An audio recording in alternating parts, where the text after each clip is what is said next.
দেখি শেষ পর্যন্ত। এটা বাংলাদেশ, ঢুকতে দিয়ে না ঢুকতে দিবে, জোর করে ঢুকবো, তারপরে যাব। এখানে কেউ তো আর ওই যে ইয়া করতে আসে নাই, মারামারি করতে বা গেঞ্জাম করতে, হাঙ্গামা করতে কেউ আসে নাই, সবাই আসছে খেলা দেখতে। এগুলো একটা জাস্ট খামো খাওয়া একটা মানুষের হ্যারাসমেন্ট, এছাড়া আর কিছু না। আর কি বলবো, বলার ভাষা নাই।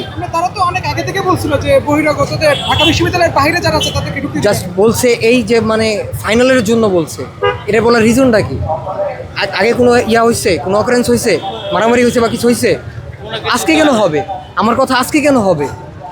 মানুষ আসছে জাস্ট বিনোদনের জন্য, এখানে বন্ধ করার দরকার কি? জাস্ট বহিরাগতরা দেখতে পারবে না, সবাই দেখতে পারবে, বহিরাগত পারবে না, এটা কোনো কথা?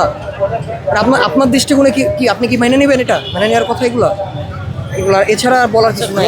চেক করে ঢুকালে কি হবে? হ্যাঁ, ডেমরা থেকে আসছি, ডেমরা থেকে। প্রতিদিন এখানে খেলা দেখেন? অলমোস্ট 3 দিন আসছি, আর আজকে এরকম একটা ঝামেলা হয়েছে। যদি ঢুকতে না দেয় তাইলে কি করবেন আসলে? খেলা কি দেখতে হ্যাঁ, দেখা লাগবে। এখন আমার কলেজে যেতে হবে, তেতে কলেজে দেখাচ্ছে, তখন এখানে যেতে হবে। আসছে এখানে বড় মানে আশা করে যে দেখবো সবাই একসাথে, তখন আমার কলেজে যেতে হবে, আর কিছু করার নাই তো।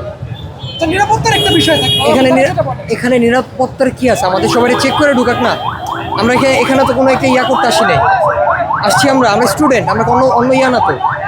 এখানে আমাদের নিরাপত্তার কি কাহিনী আছে থাকতে পারে?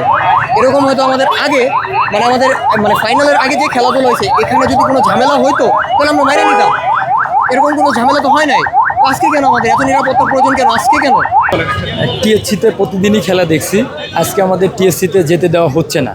শুধু ক্যাম্পাসের ছেলেমেয়েরা ছাড়া নাকি ক্যাম্পাসে যাইতে দিবে না, এটাই বলতেছে ওরা।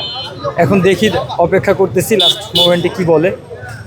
নিরাপত্তা থেকে শুরু করে বিভিন্ন বিষয় আছে আমাদের চেক করে ঢুকক, আমাদের চেক করে তারপর ভিতরে নিক। এটা তো আমরা তো খেলা দেখতে যাব, এছাড়া তো অন্য কোনো কিছু না, এটা তো আপনি বুঝতেছেনই। তো যদি নিরাপত্তায় ভোগে তাহলে আমাদের চেক করে নিলে না, আমাদের কাছে তেমন কোনো কিছুই নাই।